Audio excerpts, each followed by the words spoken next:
بسم اللہ الرحمن الرحیم الحمدللہ الذی ہدانا لہذا وما كنا لنهتدي لولا ان هدانا الله لقد جاءت رسل ربنا بالحق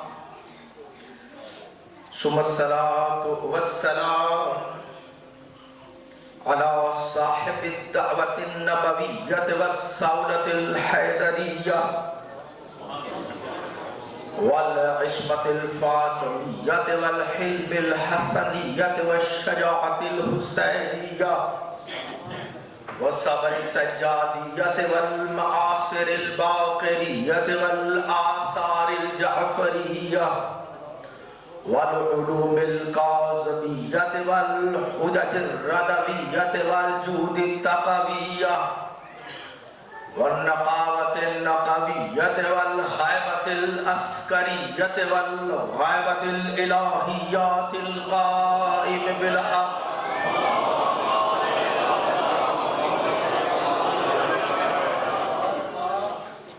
ولعنة الله على أعدائهم أجمعين من يومنا هذا إلى يوم الدين أما بعد فقد قال الله سبحانه وتعالى في كتابه المبين بسم الله الرحمن الرحيم فلا تدعوا مع الله إلها آخر فتكون من المعذبين وأنذر عشيرتك الأقربين صلوات پڑھیں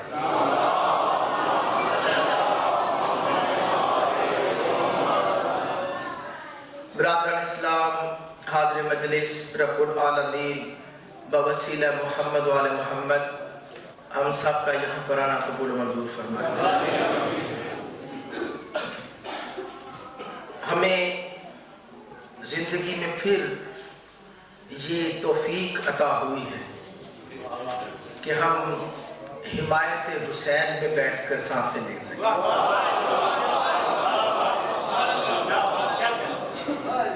یہی مقصد حق ہے آل محمد کی حمایت میں رہنا ان کی طرف بڑھنا ہمارا ہر قدم حج بیت اللہ کی مثل مجلس کی طرف قدم ہے ہمارا ہر ارادہ حمایت آل محمد میں سنت ارادہ خدا ہے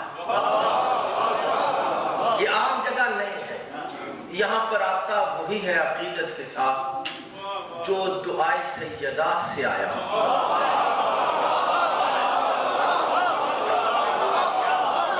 یہاں عام لوگ نہیں آتے اس لیے دعا کے ساتھ جو بھی آتا ہے وہ حلال زادہ ہوتا ہے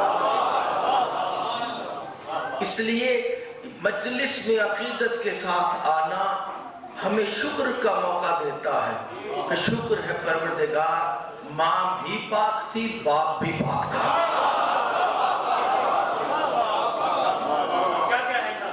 اللہ اکبر یہ نظام ہدایت میں اللہ نے کرم کروایا رسول کے وسیلہ سے تو ہمیں شہادت حسین کی وسیلہ سے یہ مجلس سے علم و معرفت و نجات ملی سال گزر گیا پتہ بھی نہیں چلا ایسے لگتا ہے جیسے چند مہینے پہلے آپ کے جو ہے وہ روشن چہروں میں جاگتی آنکھوں میں میں اپنی گفتگو کر کے گیا پچھلے سال میں جو گفتگو کی کہ جب قربانی حسین العظمت حسین علیہ السلام قربانی کی محتاج نہیں تو پھر واقعہ کربلا کیوں ہے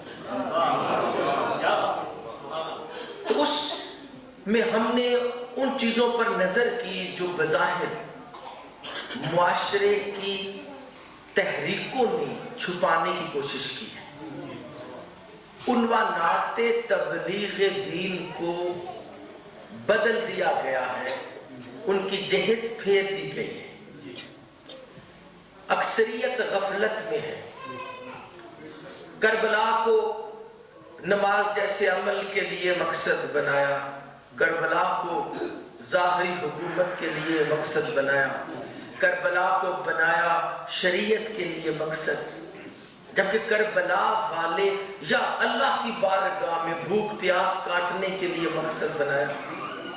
تو یہ کربلا والے تو اتنے عظیم اور بلند ہیں اور درود الہیہ میں ہیں کہ ان کو قربت خدا پانے کے لیے دنیا کی چیزوں کا جو ہے وہ حاجت نہیں، دنیا کی چیزوں کی، وہ اس سے بلند.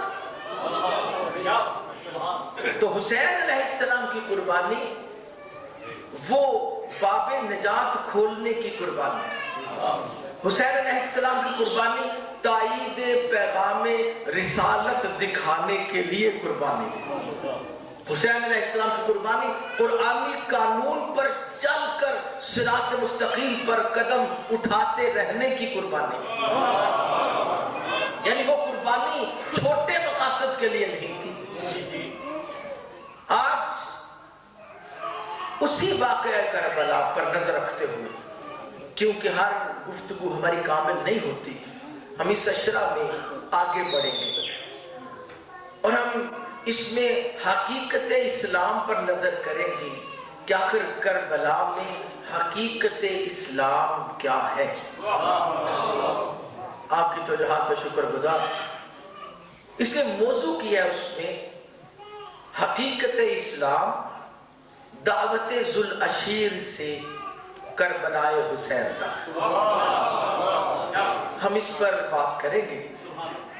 ابتدا میں شاید ہم کچھ چیزوں پر حقائق اکٹھے کریں اور انشاءاللہ جب آپ کا جو طلب علم میں آپ کے اذہان یہاں پر جاگ رہے ہیں تو ایک جگہ پر ہم قریب آئیں گے اور ہمیں سمجھ میں آئے گا انشاءاللہ کہ دنیا نے ہمیشہ شیطان کے راستے پر چل کر ہمیں دنیا داری ہی سکھائی ہے، دین سے ہٹانے کی کوشش کی.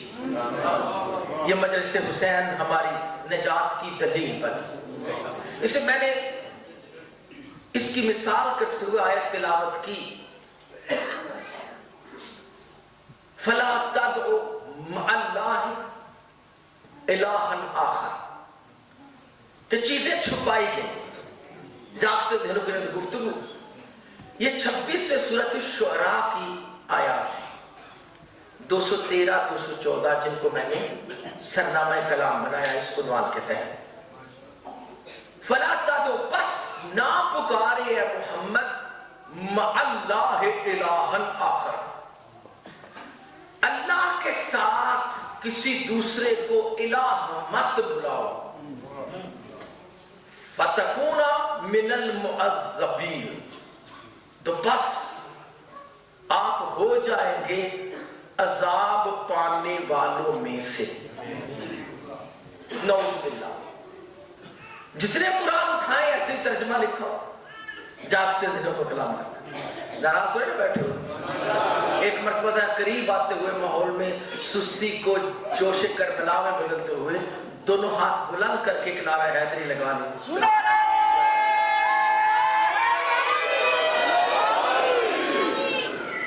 آپ کی توجہ پہ شکر گزار. دیکھیں میں طالب علم ہوں دین میں.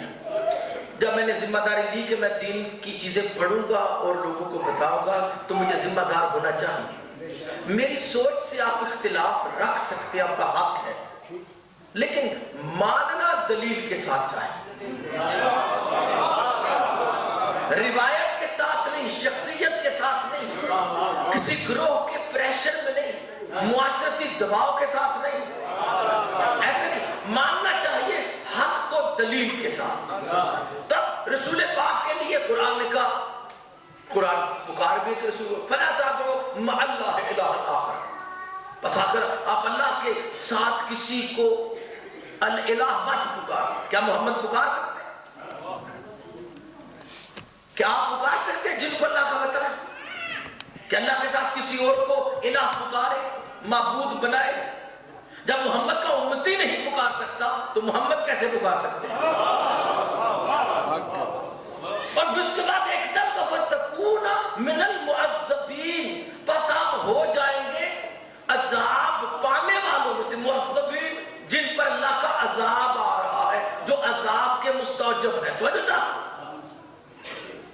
اللہ اکبر. تو یہ شان رسالت ہے. اس طرح قرآن پڑھ کر ہمیں معرفت رسول حاصل ہو رہے کہ رسول کو خدا عذاب کی دھمکیاں دے رہا. رسول سے اللہ کو خدشہ ہے کہ کہیں رسول دوسرے کو الہ نہ مان لے. ایسا کلام نہیں. آپ کی تو یہاں چاہیے یہ شان رسالت اگر قرآن کے تفہیم کروا کے امت تک پہنچائیں گے تو امت کا کیا حال ہوگا. تو قرآن کیا کہہ رہا ہے رسول پاک سرکار؟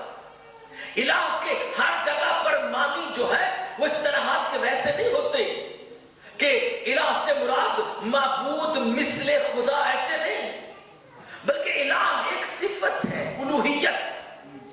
کسی ایسے کی بات ماننا جو کسی کا بندہ نہ ہو. وجہ چاہیے یہ الوہیت. یعنی اللہ کیوں الہ ہے؟ کیونکہ اللہ کسی کا بندہ نہیں ہے، اور جو اللہ کا حکم مانتا ہے اسے پتا کہ یہ مطلق الانان ہے، مطلق الانان ہے. اللہ ایبسلیوٹ لیڈر ہے، کسی کا ماتحت نہیں ہے. اور اللہ کسی کا حکم نہیں مانتا، اللہ کا جو حکم مانتا ہے وہ اس کو الہ مانتا ہے. توجہ چاہیے. اس لیے محمد والے محمد کبھی بھی الہ نہیں بن سکتے جب انہوں نے بتا دیا کہ ہم اللہ کا حکم مانتے ہیں. تو یہاں چاہیے اس لیے وہ بندے ہیں کہ توجہ ہاتھ پہ شکر گزار. لیکن اگر کوئی دشمن خدا ہو، نافرمان خدا ہو، کوئی گروہ ہو یا فرد واحد ہو اور وہ اللہ کا بندہ نہ ہو، کسی کا حکم ہی نہ مانتا ہو، تو جب کوئی اس کی مرضی کو مان لے اللہ کے مقابلے پر تو یہ ایسے ہو جائے گا جیسے نعوذ باللہ اس نے بھی اللہ کے مقابلے پر ایک کسی کی نہ ماننے والے کی اطاعت کر لی. تو یہ صفت الوہیت. توجہ ہے، مشکل بات تو نہیں کر رہا.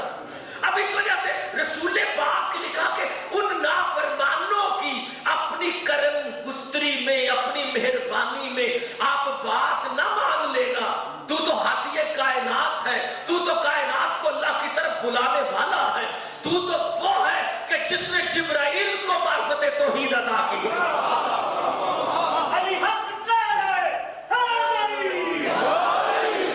اچھا تو آپ دوسرے کو الہ نہیں پکار سکتے، لیکن تیرا کرم اتنا بڑا ہے. بس اللہ نے منع کر دیا کہ محمد کی رحمت اور کرم کو معاشرہ چیلنج نہ کرے کہ ہماری مان لیتا، ہماری کیوں نہیں مانی؟ اتنا مہربان ہے تو چھوٹی سی بات مان لیتا. تو کیونکہ وہ اللہ کی نہیں ماننے والے، اس لیے اللہ نے اپنے محبوب کی رحمت کا تحفظ فرمایا، کریمی کا تحفظ فرمایا کہ محمد بخیل نہیں ہوا، محمد نے رحمانیت نہیں چھوڑی، رحمت ترک نہیں کی، کریمی ترک نہیں کی. لیکن اس کے ساتھ فَتَّقُونَ مِنَ الْمُعَذَّبِينَ، اس سے بھی زیادہ بات، بس آپ ہو جائیں گے عذاب پانے والوں میں سے. محمد پر عذاب کیسے آئے گا؟ تو جو چاہیے محمد کو عذاب کی دھمکی خدا دے سکتا ہے؟ گھبرانے کو سے کلام نہیں. محمد تو وہ ہے کہ جس کا امتی اگر محبت محمد رکھتا ہے اور اللہ اسے جہنم میں پھینک دے تو جہنم بجھ جاتا.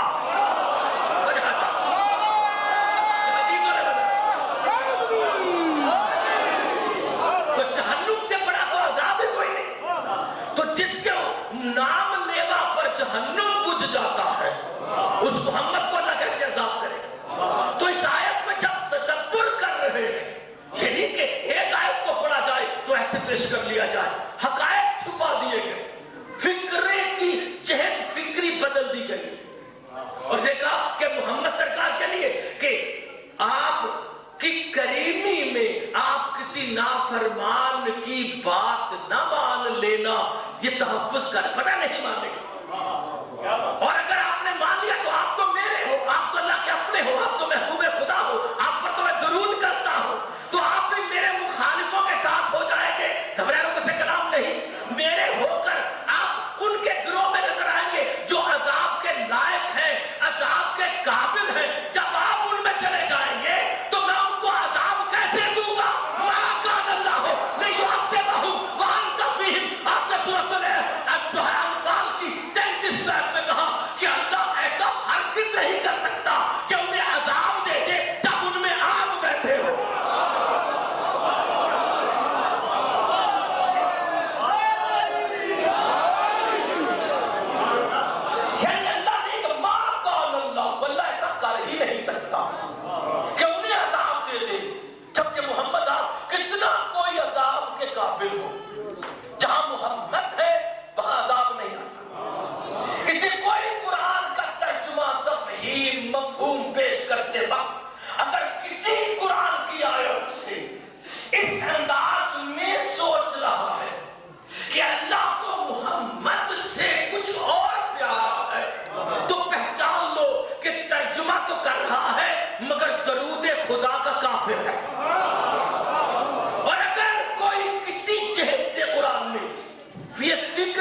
کر رہے کہ اللہ نے محمد کو عذاب کے لیے ڈرایا تو وہ دانستہ یا نادانستہ شان محمدی کا کافر،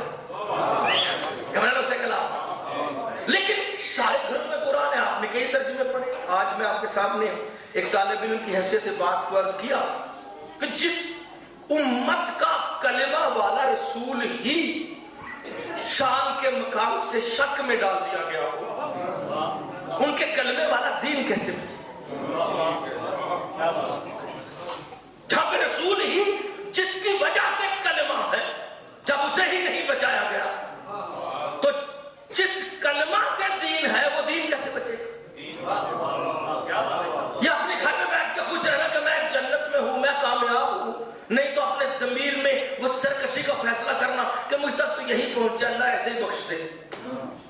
یہ سب وسوسہ شیطانی تو جو ہٹا، حقیقت اسلام چھپائی گئی ہے، بدل دی گئی ہے طالب علموں سے کلام کرتے ہو۔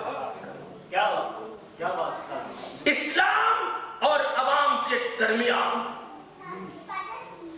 سیاسی، حکومتی اور اسلامی مفاد پرست، مذہبی مفاد پرست گروہ دیواریں بن گئے، دیواریں بن چکے ہیں۔ اور یہ صرف اسلام کا المیہ نہیں، ہر مذہب میں یہ دنیا داری ہی خرابی دین کا باعث ہے۔ اس لیے چرچ کے خلاف کتاب لکھنے والے ہائن 1876 میں فلاڈلفیا میں اس نے اس کتاب کو شائع کروایا، پروس مسیلینس۔ اس میں اس نے عیسائیت پر بات کرتے ہوئے کہا یہ یہوہا's وٹنس کا گروپ تھا، اس کی حمایت میں اور چرچ کے خلاف۔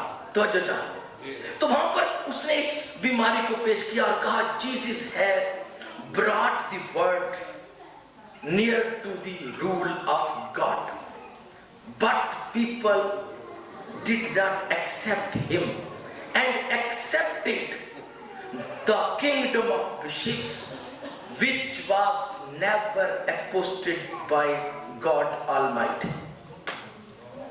کہ عیسیٰ علیہ السلام دنیا کو اللہ کی حکومت کے قریب لے آئے تھے، لیکن لوگوں نے اپنی غفلت اور بے عقلی میں اسے قبول ہی نہیں کیا اور پادریوں کی حکومت کو مان لیا، ان کی شاہی کو مان لیا، جن کو اللہ نے کبھی دین کا ذمہ دار بنایا ہی نہیں۔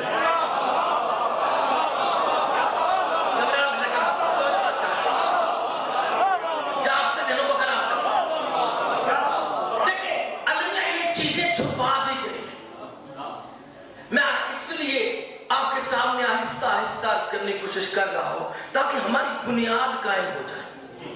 چیزیں چھپا دی گئی، فکر کی جو رخ فکر ہے اسے بدل دیا گیا، لوگوں کو پتہ نہیں حقیقت اسلام کیا ہے۔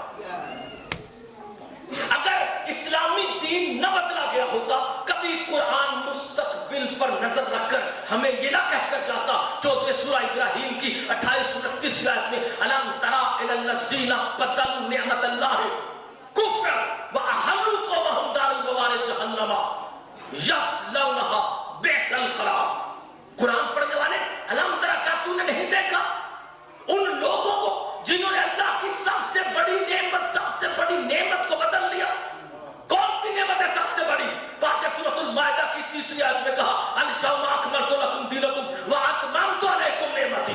سب سے بڑی نعمت دین ہے، اور قرآن کہتا ہے نعمت ہے دین۔ اور جب دین کو نعمت کا تو کیا دیکھا ان لوگوں کی طرف جنہوں نے اس نعمت دین کو بدل دیا ہے؟ اگر دین بدلا نہ جاتا اور لوگ اسلام کا نام رکھ کر، قرآن پڑھ کر، کلمہ رکھ کر جہنم کی طرف لے جا رہے ہوتے تو اللہ قرآن میں یہ آیتیں ہی کیوں نازل کرتا؟ نعمت دین بدلی گئی اور قرآن نے کہا اس لیے معرفت کا حکم دیا گیا اور کہا افضل الدین معرفت ہی، دین کی ابتدا معرفت کے ساتھ ہے۔ یعنی دین صرف نیکی کی نقل کا نام نہیں، نیکی کی عقل کا نام ہے۔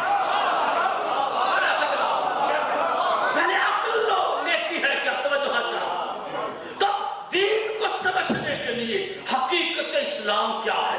تو پہلی تبلیغ کہاں پر ہوئی اسلام کی؟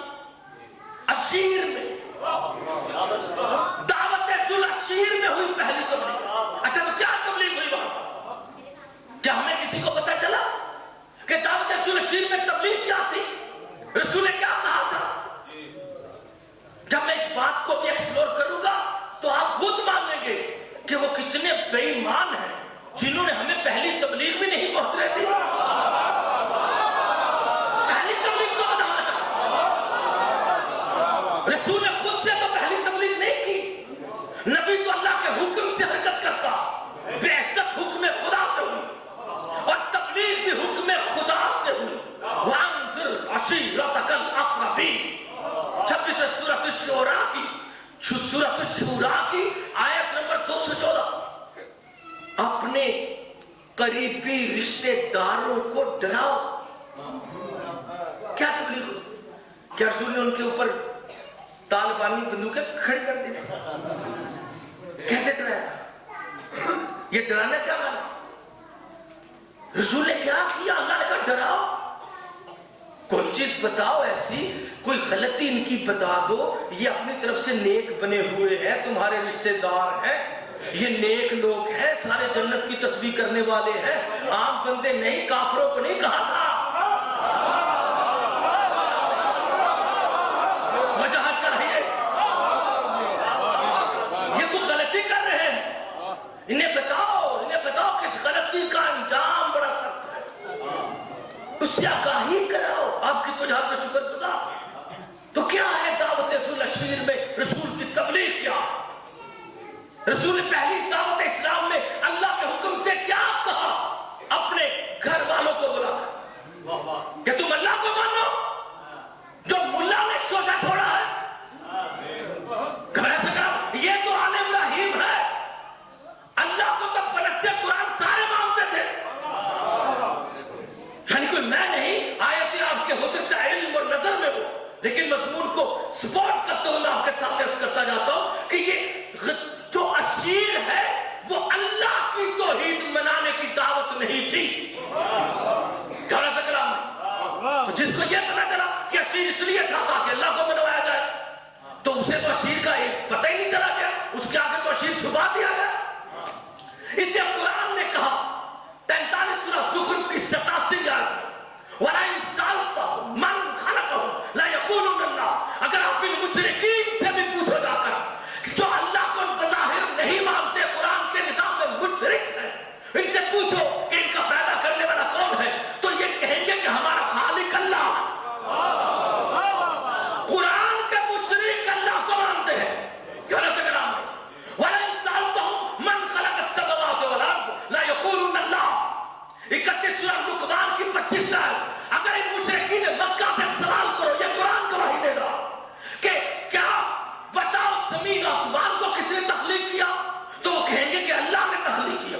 وَلَئِن سَأَلْتَهُم مَّن خَلَقَ السَّمَاوَاتِ وَالْأَرْضَ وَسَخَّرَ الشَّمْسَ وَالْقَمَرَ لَيَقُولُنَّ اللَّهُ، 31 سورہ لقمان کی اللہ اکبر 61 آیت ہے، اور ان سے پوچھو جا کر 29 سورۃ العنکبوت کی 61 آیت ہے، ان سے سوال کرو مشرکین مکہ سے کہ بتاؤ زمین آسمان کو کس نے پیدا کیا، اور اس پورے نظام میں شمس و قمر کو کون کنٹرول کیے بیٹھا ہے، تو کہیں گے کہ اللہ کیے بیٹھا۔ وَلَئِن سَأَلْتَهُم مَّن نَّزَّلَ مِنَ السَّمَاءِ مَاءً فَأَحْيَا بِهِ الْأَرْضَ مِن بَعْدِ مَوْتِهَا لَيَقُولُنَّ اللَّهُ، 29 سورۃ العنکبوت کی 63 آیت میں کہا۔ اور اگر آپ ان مشرکین سے پوچھا جا کر کہ کون ہے جس نے آسمان سے پانی نازل کیا اور مرنے کے بعد زندگی میں بدل دیا، موت کو زندگی عطا کی، تو وہ مشرک ہو کر بھی کہیں گے، قرآن کے مشرک ہیں مگر کہیں گے کہ اللہ موت کو زندگی دینے والا۔ گھبرالوں سے کلام ہے۔ اب آپ بتائیں، جو اللہ کو اپنا خالق مانے، جو اللہ کو کائنات کا خالق مانے، جو اللہ کو کائنات کی کنٹرولنگ اتھارٹی مانے، جو اللہ کو مانے کہ وہ موت اور حیات کے نظام پر قدرت رکھتا ہے، قرآن میں تو اسے بھی مشرک کہا گیا۔ گھر سے کلام نہیں، یہ تو مشرکین مکہ ہیں، آپ کی تو جہاں چاہیے۔ تو آپ بتائیں توحید کی تبلیغ کہاں تھی دعوت ذوالعشیر؟ جس کو مانتے تھے انہیں منانے کی ضرورت کیا تھی؟ یہ تو مشرک بھی مانتے تھے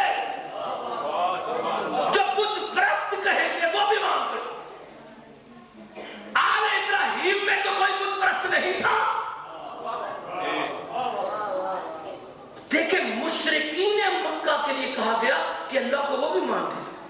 اس کو اللہ کو مان کر اس پورے نظام میں اگر اللہ اللہ کرتا رہے تو یہ نہیں ہو سکتا کہ وہ شرک سے محفوظ ہے. گھبرانے کو سے کلام نہیں. لیکن یہ مشرکین کے لیے بات نہیں, یہ تو اقربین کے لیے. وَأَنذِرْ عَشِيرَتَكَ الْأَقْرَبِينَ, اپنے خاندان کے قریبیوں کو پکار, انہیں بتاؤ. اور ابراہیم کے خاندان میں مشرک کون تھا؟ گھریلو سے کلام. اگر وہ مشرک ہوتے تو اسلام کا نکاح ان کے پڑے جاتے. دیکھیں کتنی چھپی بات ہے. اللہ حضرت ابو طالب علیہ السلام نے اسی لیے تو سچے رسول کا نکاح پڑھایا تھا, تاکہ دلیل بن جائے کہ نہ محمد کا بھی مشرکوں کا بیٹا رہا, نہ محمد کے خاندان میں کوئی مشرک پیدا ہوا.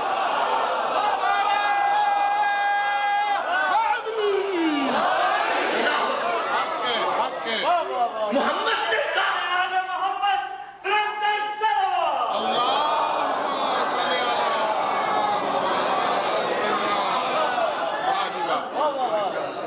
آل ابراہیم میں مشرک کہاں پہ آیا؟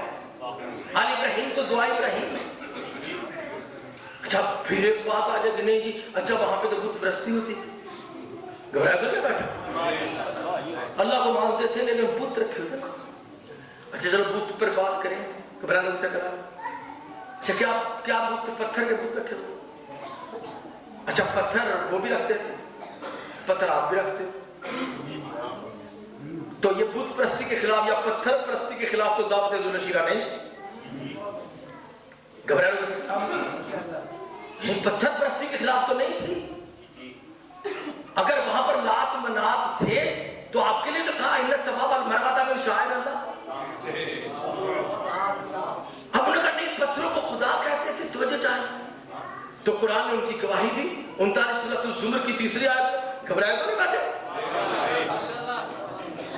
ما نعبدهم الا ليقربونا الى الله زلفى, ہم ان کی بندگی نہیں کرتے, ہم تو ان کو وسیلہ رکھتے ہیں اللہ کی بارگاہ میں. گھبرا سکلا. اچھا انہوں نے بھی پتھروں کو وسیلہ کیا, اور اعلان نبوت کے بعد مسلمانوں نے بھی پتھروں کو وسیلہ کیا. پتھروں سے روکنے کا دین تو تھا ہی نہیں. گھبرانے کا کلام ہی نہیں. تو جہاں چاہیے آپ بتائیں دعوت ذوالشیرہ کیوں تھی؟ اللہ اللہ کروانے کے لیے نہیں تھی, وہ پہلے ہی کر رہے تھے. پتھروں سے روکنے کے لیے نہیں تھی, رسول نے پتھر ہی انہیں عطا کیے. کبھی صفا, کبھی مروہ, کبھی مقام ابراہیم, کبھی حجر اسود, کبھی حجر اسماعیل, حجر اسماعیل. اللہ اکبر. حتیم پتھر, سارے پتھر ہی تو دیے. تو پتھر پرستی اصل میں بت پرستی نہیں ہے. بت پرستی ایک فکر کا نام ہے. گھبرانے سے کلام نہیں. بت پرستی پتھر کو وسیلہ بنانا نہیں.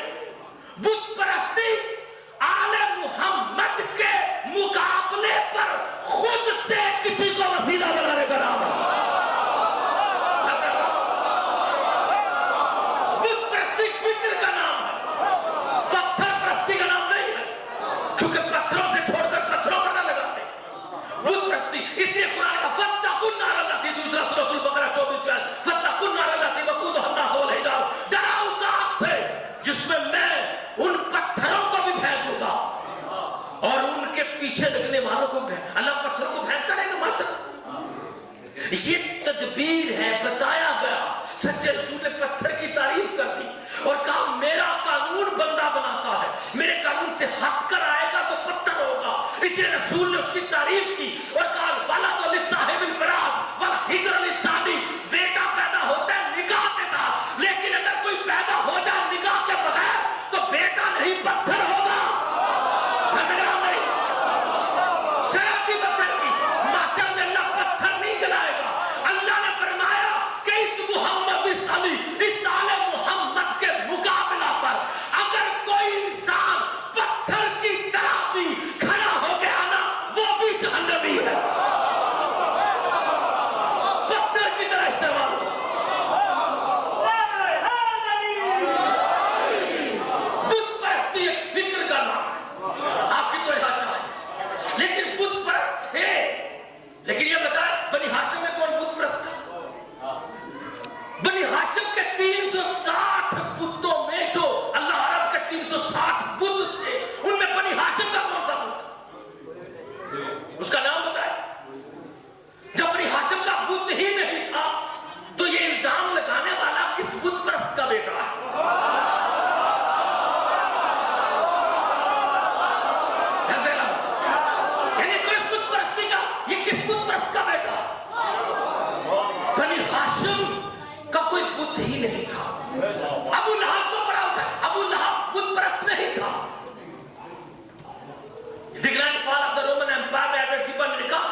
آئیڈل ورشپ نہیں تھا، اس کا اختلاف ذاتی تھا، مفادات کے چکر میں، بت پرستی کی وجہ سے نہیں توجہ چاہیے۔ بنی ہاشم میں بت پرست پیدا ہو جائے، نظام قرآن کا انکار ہو جائے۔ جو آپ نے کفر کیا ہوا ہے، کتابیں بھر بھر کے گھبرانے کا کلام نہیں، اس لیے نظام قرآن نے کہا لا تجعلوا دعاء رسول بینکم کدعاء بعضکم لبعض۔ 24 سورہ نور کی اللہ اکبر آیت نمبر 63 ہے، خبردار کسی نبی کی دعا کو اپنی دعا جیسا نہ سمجھ لینا۔ اللہ یا نبی کی دعا کو اپنے جیسا کیوں نہ سمجھے؟ 21 سورۃ الانبیاء کی 26-27 آیت میں ارشاد فرمایا عباد مکرمون لا یسبقونہ بالقول وبامرہ یعملون، کیونکہ نبی میرے عام بندے نہیں ہوتے، میرے کرامتوں والے معزز بندے ہوتے ہیں، وہ جب دعا بھی کرتے ہیں تو میری وحی کے بعد کرتے ہیں، ان کی دعا وحی سے ہوتی ہے۔ اب بتائیں نبی کی دعا کتنی بلند، جب دعا کا تحفظ کر دیا تو پھر قرآن میں 14 سورہ ابراہیم کی 35 آیت میں ابراہیم علیہ السلام کی دعا لکھی، اور ابراہیم کہہ رہے ہیں قال ابراہیم رب جعلنی ھذا البلد آمنا واجنبنی وبنی ان نعبد الاصنام، پروردگار اس شہر مکہ کو امن کا گہوارہ بنا دے، اس کو امن و ایمان کا مرکز بنا دے، اور مجھے بھی بچا اور میرے بچوں کو بھی بچا کہ کوئی بت پرستی نہ کر سکے۔ جب ابراہیم کی دعا اللہ نے قرآن میں لکھوا دی اتنی حفاظت کر کے، تو بتاؤ ابو طالب ابراہیم کا بیٹا تھا کہ نہیں؟ عبداللہ ابراہیم کا بیٹا تھا کہ نہیں؟ عبد المطلب ابراہیم کا بیٹا تھا کہ نہیں؟ ارے ہم تم کافروں کی تاریخ مانے یا اللہ کا قرآن مانے؟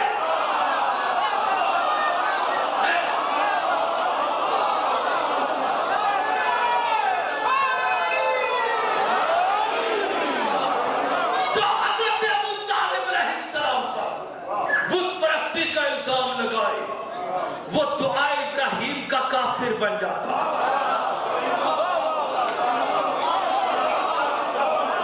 دعا ابراہیم کا کافر، قرآن کے حکم کا کافر۔ گھبرانے کا سکلام نہیں، تحفظ کر دیا۔ تو ابراہیم کے خاندان میں، آل ابراہیم میں بت پرست کہاں سے آئے؟ بت پرست تھے ہی نہیں۔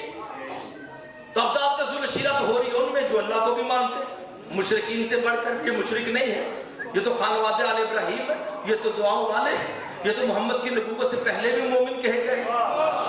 لقد من اللہ علی المؤمنین اذ بعث رسولا منہم فی انفسہم، یہ تو محمد سے پہلے بھی مومن ہے، یہ تو محمد سے پہلے محمد کا ایمان رکھنے والے۔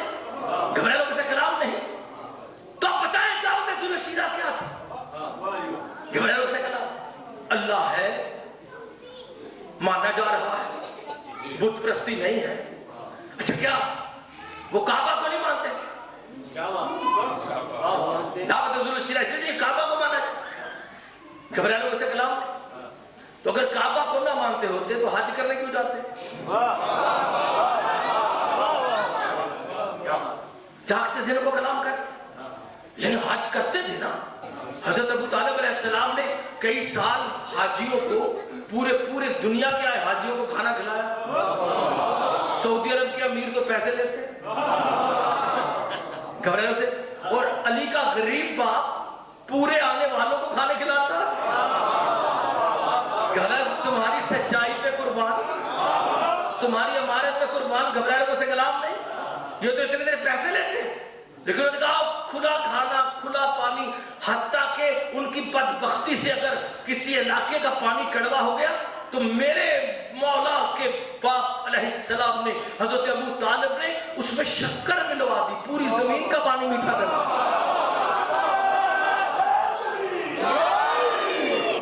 دعوت ذوالشیرہ ہو رہی، اللہ ہو کس چیز کے لیے ہو رہی؟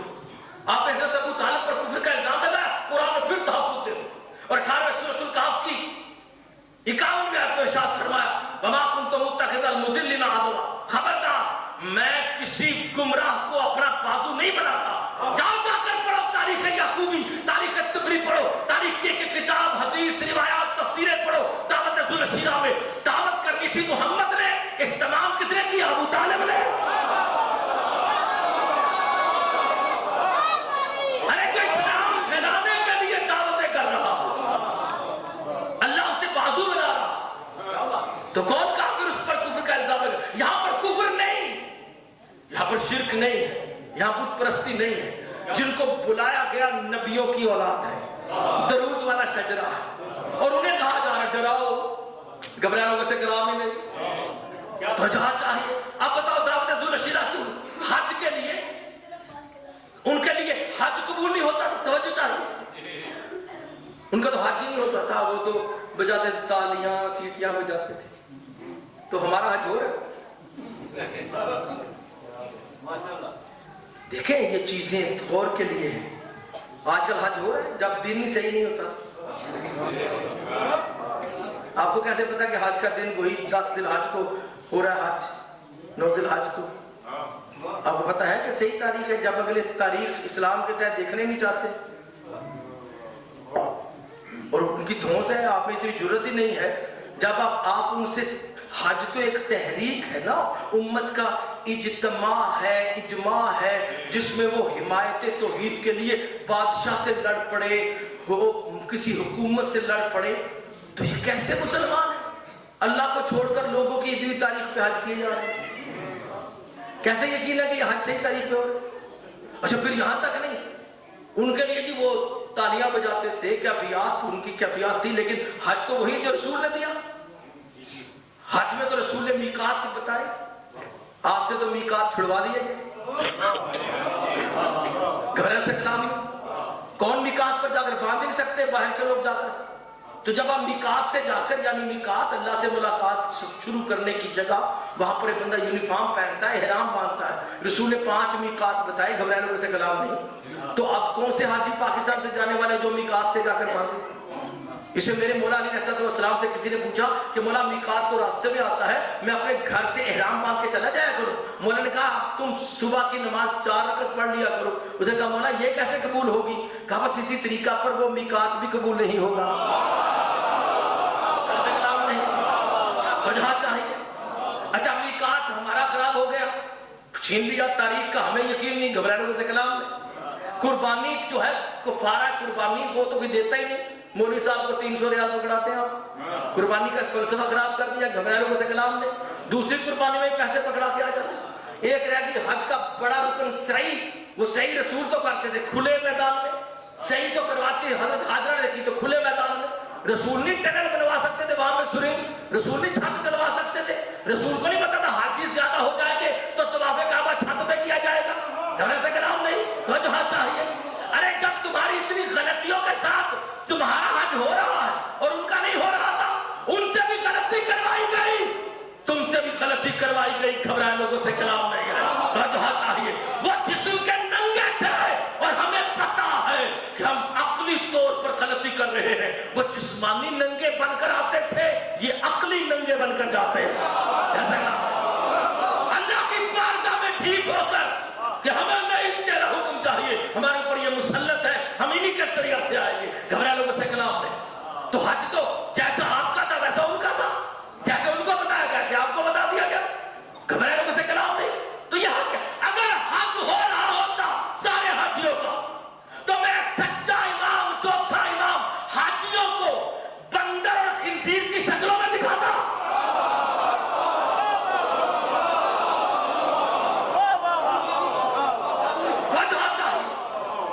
جاگتے ذہن کو کلام کرتا. دیکھیں اسلام سمجھنا ہے تو سمجھو دعوت ذو الشیر سے. حقیقت اسلام کیا؟ دعوت ذو الشیر میں اللہ کی توحید کا مطالبہ نہیں تھا. دعوت ذو الشیر میں بت پرستی کے خلاف مطالبہ نہیں تھا. دعوت ذو الشیر میں حج کا، کعبے کا مطالبہ نہیں تھا. اب بتاؤ دعوت ذو الشیر کیا تھی؟ گھبرانے لوگوں سے کلام. دعوت ذو الشیر میں ایسا کوئی سوال قائم نہیں. جنہوں نے پیش کیا اختراع ہے، پیش کی اختراع، جنہوں نے پیش کیا انہوں نے تحریف معنوی کی ہوئی، تدلیس کی ہوئی. گھبرانے لوگوں سے کلام. باتوں کو بدلا. اسیر کے کافروں اور کربلا کے مسلمانوں میں 3 چیزیں ملتی ہیں. مماثلت ہے. گھبرانے لوگوں سے کلام.